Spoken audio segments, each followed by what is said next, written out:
विष्णु भक्त कसाई की कहानी। दोस्तों, किसी नगर में मदन नाम का एक कसाई रहता था। उसका मांस बेचने का व्यापार था। साथ ही वह भगवान विष्णु का बहुत बड़ा भक्त था। वह मांस काटते समय और बेचते समय दिन भर भगवान विष्णु का नाम लिया करता था। वह यह काम रोज करता था। उसके दुकान पर जो भी ग्राहक मांस खरीदने के लिए आता तो वह मांस काटते हुए भगवान विष्णु का नाम जपता जाता। उसको ऐसा करते हुए देख सभी ग्राहक एक दूसरे से कहते, देखो इसे, मांस काटता है और बेचता है और भगवान का नाम भी लेता है। एक दिन मदन कसाई किसी दूसरे नगर को जा रहा था कि रास्ते में उसके पैर से एक पत्थर टकरा गया। वह पत्थर देखकर वह कसाई सोचा कि पत्थर तो काफी अच्छा है, इस पत्थर से मैं मांस तौलूंगा। जब वह अपने दुकान पर पहुंचा तो पहले वह चेक करने लगा कि यह पत्थर कितने किलो का है। उसने एक तरफ 1 किलो का बाट रखा तथा दूसरी तरफ वह पत्थर रखा। दोनों का भार समान था। इस तरह मदन को पता चला कि यह पत्थर 1 किलो का है। अब जो भी ग्राहक मदन कसाई के पास मांस खरीदने आता वह उसी पत्थर से तौलता। आश्चर्य की बात उसको तब लगी जब कोई भी ग्राहक 2 किलो मांस खरीदता तो वह पत्थर 2 किलो का हो जाता और कोई 3 किलो मांस खरीदता तो वह पत्थर 3 किलो का हो जाता। यह बात पूरे नगर में फैल गई कि मदन कसाई के पास एक जादुई पत्थर है।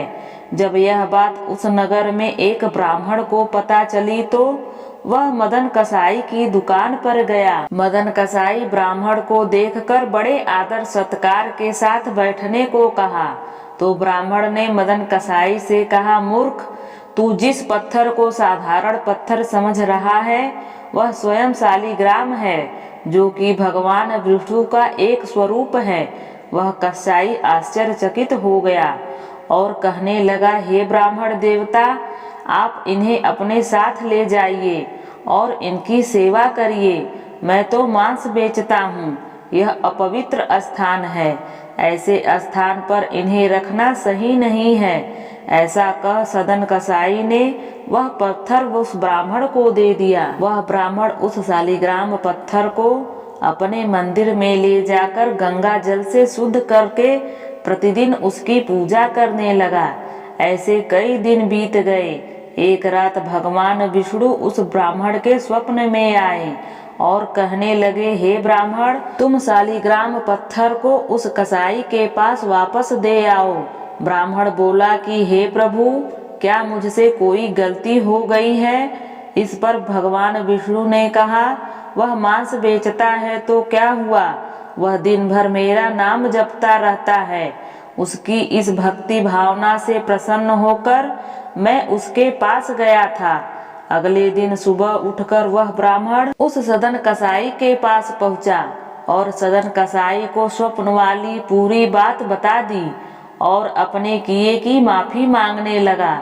यह सुनकर सदन कसाई की आंखों में आंसू आ गए। उसने कहा कि यदि मेरे प्रभु को कीर्तन पसंद है तो मैं मांस बेचने का धंधा बंद कर दूंगा। इस तरह सदन कसाई मांस बेचने का धंधा बंद कर उसकी पूजा अर्चना करने लगा।